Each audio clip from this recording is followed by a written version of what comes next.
ધંધો નાનો છે પણ પોતાનો હરિ અનંત હરિ કથા કહી સુનહી બહુ વિધિ સબ સંતા.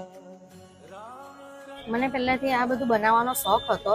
તે ઘરનું બધી વસ્તુ યુઝ કરીને છે તે વડાપાઉં અને બ્રેડ પકોડા બનાવીએ છીએ અને અંદર ઘરમાંથી બનાવીને પછી અહીંયા બહાર અમે છે તે વેચીએ છીએ. દિવ્યેશભાઈ ને ત્યાં આવ્યા છીએ આપણે આજે. તો બ્રેડ પકોડા અને વડાપાઉં થી સ્ટાર્ટ કર્યું છે.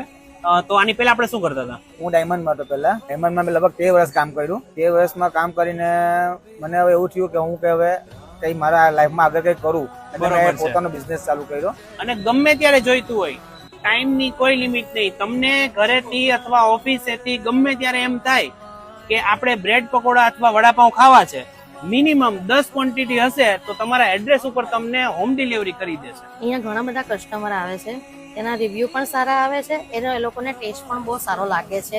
કતારગામ મહેતા પેટ્રોલ પંપની સામેની ગલીમાં સાંઈ વડાપાઉં બ્રેડ પકોડા.